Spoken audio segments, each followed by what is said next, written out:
bira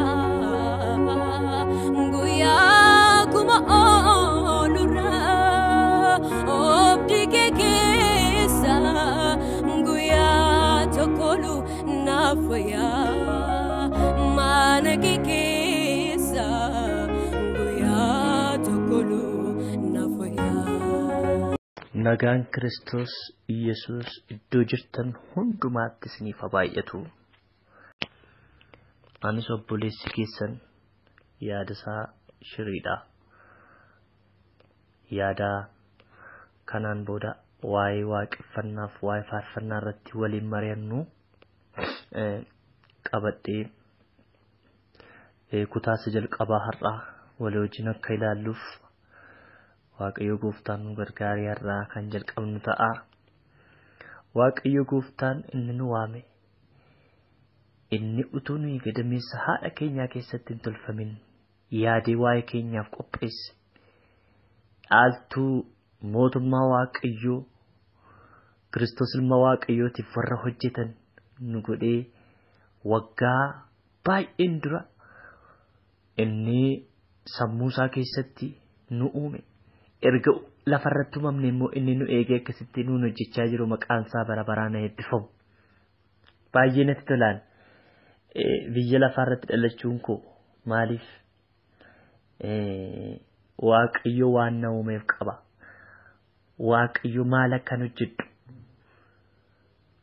maaliif akka biyya lafaa kana na fide keessa kootti waan ibseef baay'ee Waaqayyoon galateeffadha. Isinis akkasuma jedhee yaada. Galanni ulfinni Waaqayyoof haa ta'u.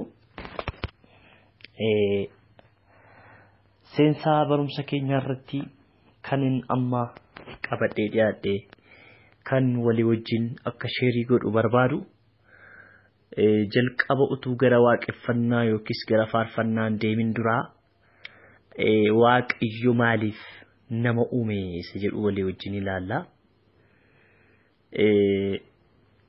Seera uumamaa boqonnaa 1 lakkoofsa 27 irraa Waaqayyo maalirraa akka nama uume sagalee Waaqayyoo hin dubbata. Waaqayyo biyyoo lafatti kutee jedha. Waaqayyo Gooftaan biyyoo lafatti kutee nama tolchee jedha jalqaba.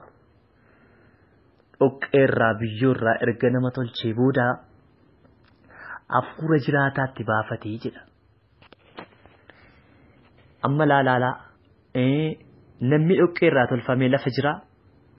Lammaffaa hafuurri jiraataan itti baafatameera. Erga hafuura jiraataatti baafatee immoo jedha sagaleen sun namni uumama lubbuu qabu ta'ee dhaabbatee jedha.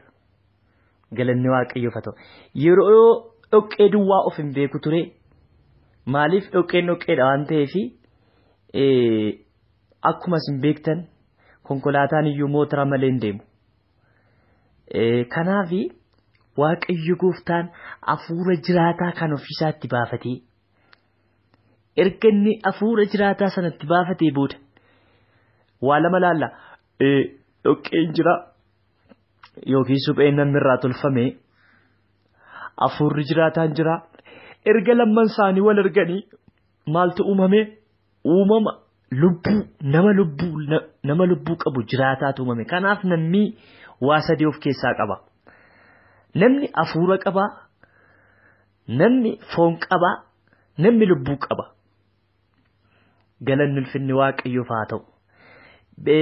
Uumama adda addaa yoo ilaalle namni adda kan isa taasisu uumama biraarraa maaltu adda taasisa beektu isin? Fooniif lubbuu caalaa hafuuran qabuun uumamni biraan. Fakkeenyaaf sangaa, hoolaa, bineensota bosonaa, warra qilleensa keessa balali'an, warra galaana keessa jiraatan, warra lafarra munyuuqan yoo ilaalle isaan hafuura jiraataa isa Waaqayyo namatti baafate kanan qaban. Haaleluyyaa. Inni kun adda nu godha nuyi namoota warra taane hafuura jiraataa kanatu adda nu godha. Galanni Waaqayyoof haa ta'u. Maal nuyi yeroo waaqeffannu mataasa Kiristoos maal jedha? Hafuuraaf dhugaatti warri waaqeffatanii hin dhufoodha. afuuraaf dhugaatti warri waaqeffatan hin dhufudha. Namni foonii waaqayyoo waaqeffachuu hin danda'u. Namni lubbuu isaatiin lubbuu jechuun beekumsa waa sadii of keessaa qaba. Lubbuu jechuun tokko miira qaba. Lammaffaa beekumsa qaba, fedhii qaba namni. Lubbuun isa kana of keessaa qaba. Kanaaf namni lubbuu isaa qofaa waaqeffachuu hin danda'u.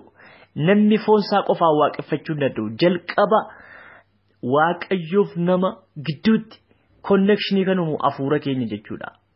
Afuura gaafan isiniin jedhu afuura waaqayyoo jechaa hin jiru. Afuura isa jalqaba waaqayyo biraa nama keessa gale sana maal jedha waaqayyo? Spirit of man, afuura namaatiin, afuura jiraata. Isatu yeroo hundumaa waaqayyoon barbaaddata gaa. Kanaaf waaqayyo nama akkasitti uume lafa kaa'e. Galanni ulfinni waaqayyoof haa ta'u. Erga uume immoo itti tole waaqayyo.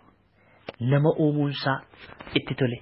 Maaliif sagalee waaqayyoo keessaa yoo ilaalle namni waaqayyoon fakkaata.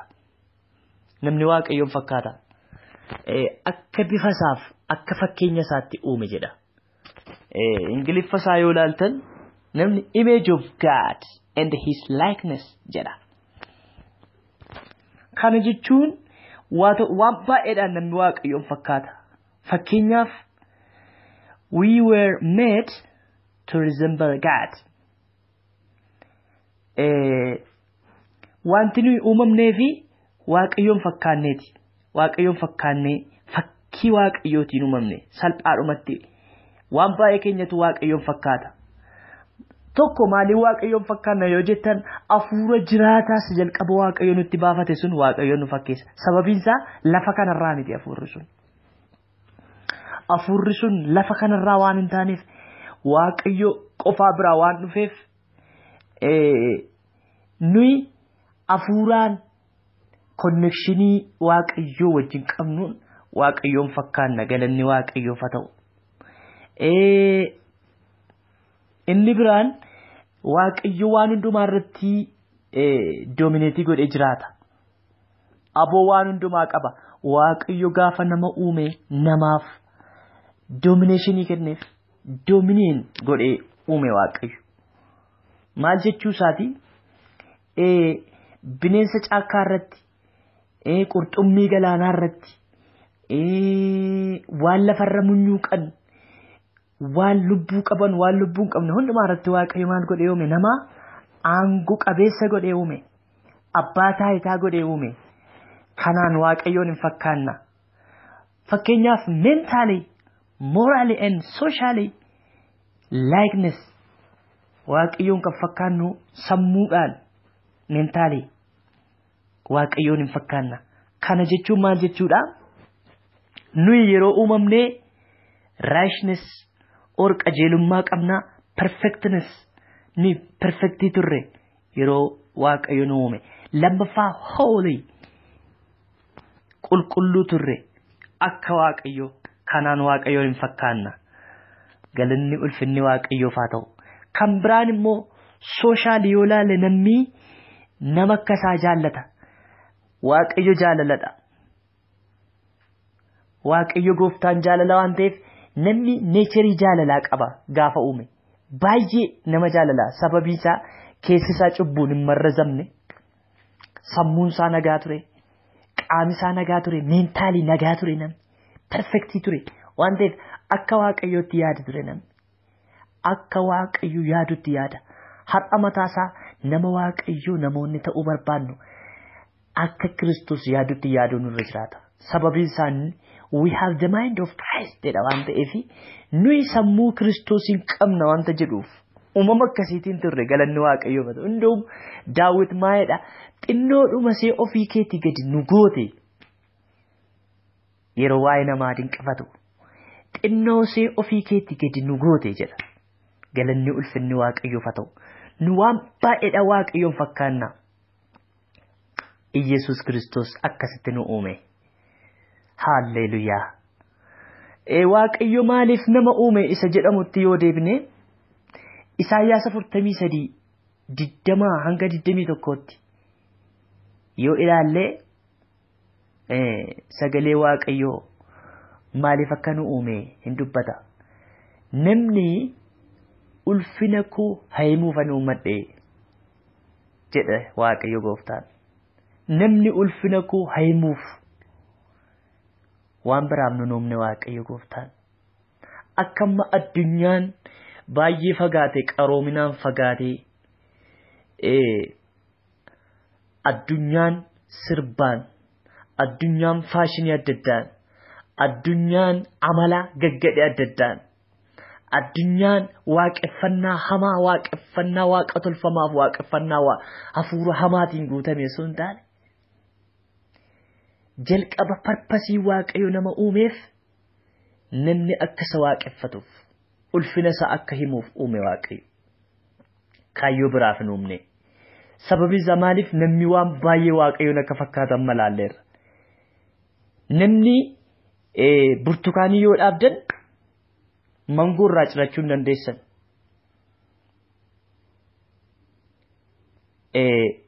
Sanyiidhuma facaaftantu isiniif biqila. Sanyiin waaqayyoo irraa dhalate sanyii waaqayyooti. Waaqayyoon fakkaata. Galanni waaqayyoof haa ta'u.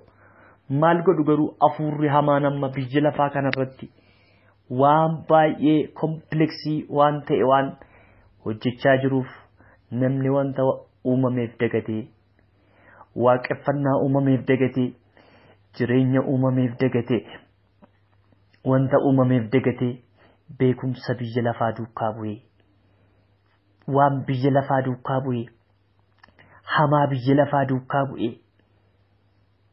akkasittiin waaqayyoo waaqeffachuu dagate malee waaqayyoo jalqaba isteeppii waaqayyoo nu uumeef inni jalqabaa akka ulfina isaa dubbannuuf ture. Maaliif waaqayyoo ulfina isaa akka dubbannuuf maaliif nu barbaade jettanii yaaddu? Ergamoonnoo jiru guutanii baay'ee lakkoofsi ergamootaayyu lakkoofsayyuun qaban baay'ina keessa ba'anii akka sammuu namaatti waaqayyoollee lakkoofsa isaanii wallaalu.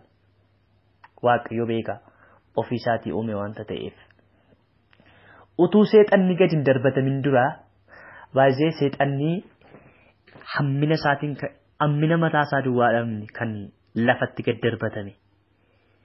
Maal godhe beektusin Isaayyaas 14 keessatti gaafa laaltan ergamoota gidduutti jibba facaase jedha. Mootummaa waaqayyoo keessatti akka jibba namni facaase hin jiru. Eenyudha hafuura seexanicha isaa ergamaa waaqayyoo ture eebuu aangootiin akka waaqayyoon ta'a jedhe maa waaqayyoon hin caala jedhe malee waaqayyoon hin caala akka waaqayyoollee isaaf sagaduuf mootummaa waaqayyoo irkaa fudhatee dafee ergamoota amansiisuu jalqabe akkamitti amansiisuu jalqabe akka waan waaqayyoon caalutti sammuu isaanii keessatti kaa'uu jalqabe. Hadheessituu obbolootaa jedha sagalee waaqayyoo iddoo biraadha. Innaa isaan durayyuu waaqayyoo ergamoota lakkoofsa hin qabne waaqeffatamaa ture. Ergamaan seexanaatiif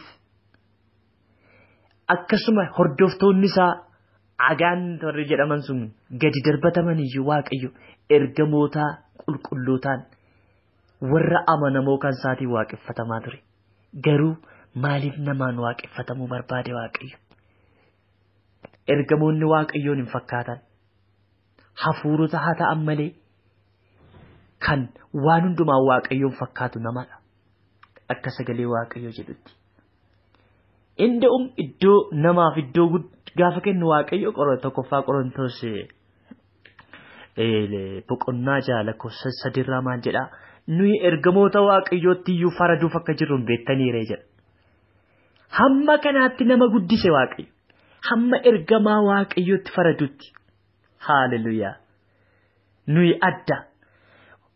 We are really special. Because waan maaliif waaqayyo akkasitti akka nu uume isatu beeka. Namni baay'ee waaqayyoon fakkaata. Galanni ulfinni waaqayyoof haa ta'u. Milkiyaasii boqonnaa 2 yoo ilaaltan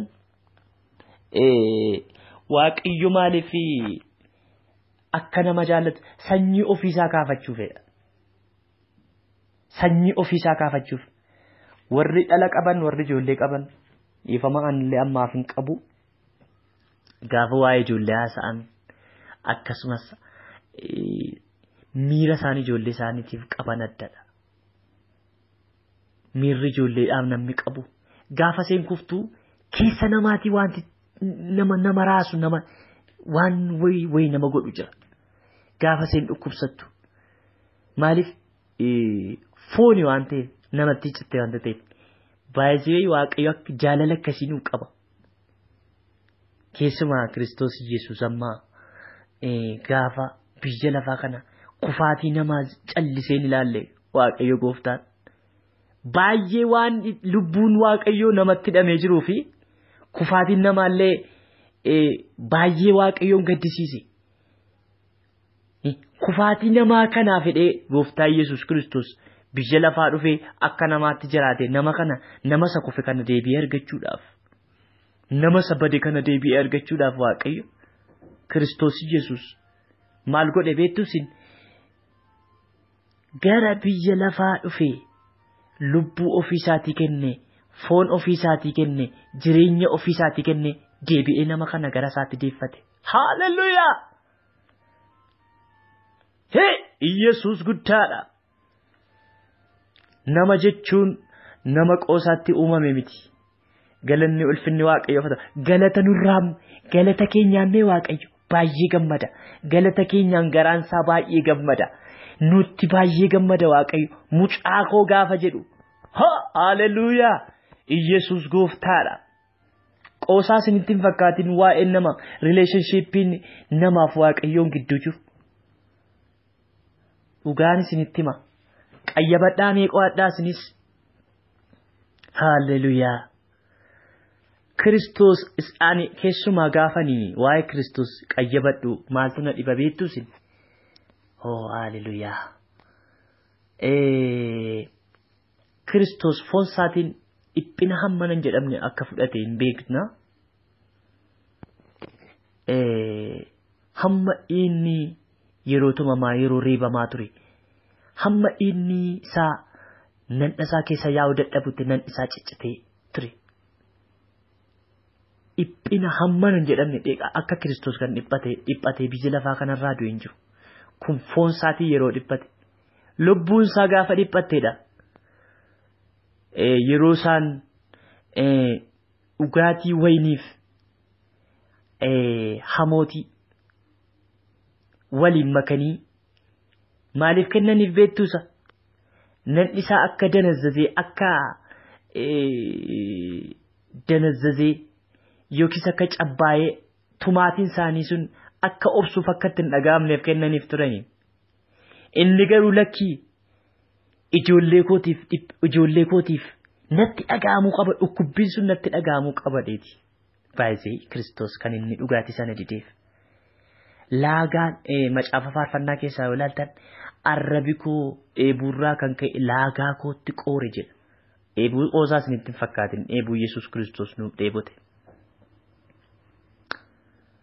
Haleluuyaa. Jaalala hammana ga'u nuu qaba waaqayyo. Waa'een namaa mee Kiristoosiin danda'een teessisu.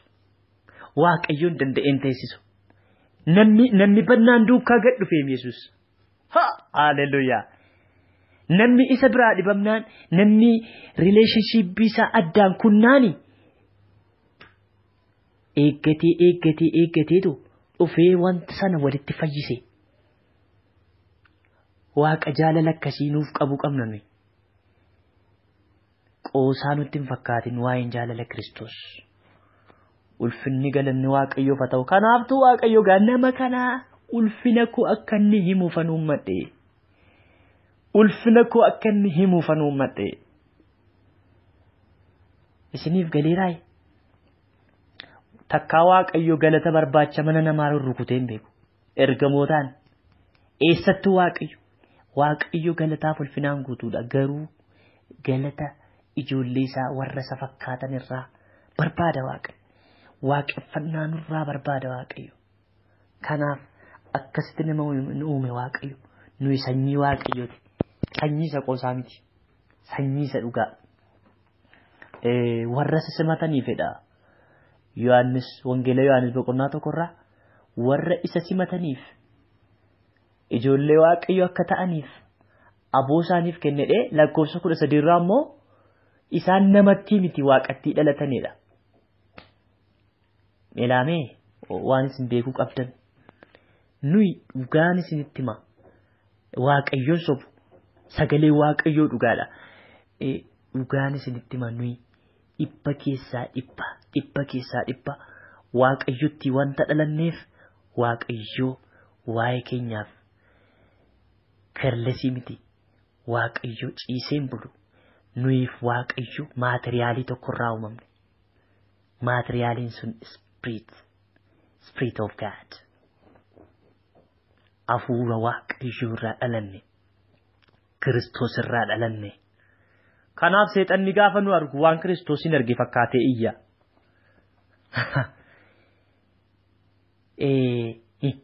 Annaman ilaalaa ramoo Kiristoosin hin ilaala. Baay'een anaaf isin hin argun.